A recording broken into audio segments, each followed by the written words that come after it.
Bakal dibongkar, Wakil Rakyat sayangkan lapak di atas trotoar Pantai Mardika Ambon tak terisi.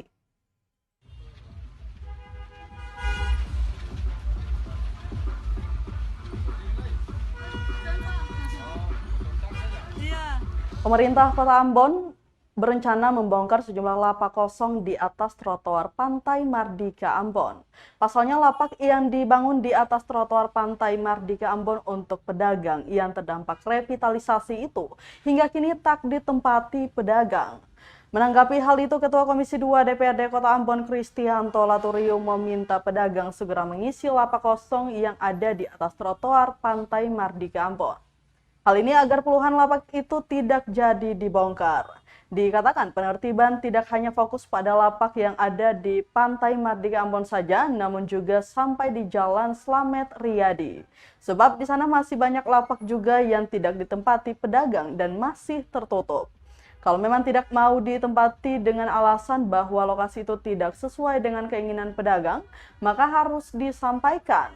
Diketahui Tribuners, pemerintah kota atau Pemkot Ambon berencana membongkar lapak kosong di atas trotoar sepanjang Pantai Mardika Ambon. Dari saudara wali kota di lapangan ya, ketika melihat itu ada kios-kios yang dibangun sebagai dampak dari revitalisasi di Pasar Mardika itu, tapi kenyataannya itu kios-kios yang sudah dibangun di atas trotoar ternyata banyak sekali yang tidak digunakan, tidak dimanfaatkan. Nah, dikhawatirkan jangan sampai justru kios-kios yang dibangun untuk para pedagang ternyata itu nanti salah dalam penggunaannya. Jadi malah sekarang tuh informasi yang didapat sudah menjadi semacam tempat sampah. Ada juga di lokasi dipakai juga untuk kepentingan-kepentingan lain, bukan untuk kegiatan perdagangan. Nanti kegiatan penertiban itu tidak hanya difokuskan di Pasar Mardikanya, sampai di Jalan Slamet Riyadi, di daerah dari PU turun di sini yang di samping kali itu juga kena.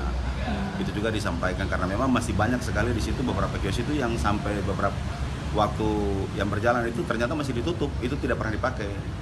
Jadi sudah disampaikan kalau memang itu tidak dimanfaatkan harus dibongkar, dilepaskan. Jadi bagi para pihak yang sudah menggunakan atau sudah membayar itu kepada pihak ketiga ya silakan digunakan.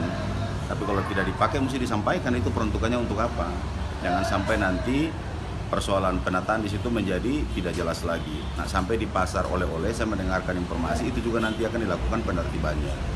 Kalau misalnya pembangunan kios sebagai dampak daripada revitalisasi Pasar Mardika itu dan sudah diperuntukkan kepada pedagang yang tidak mendapatkan tempat, itu sebetulnya harus betul-betul dimanfaatkan. Jangan sampai hanya asal dibangun tetapi tidak digunakan.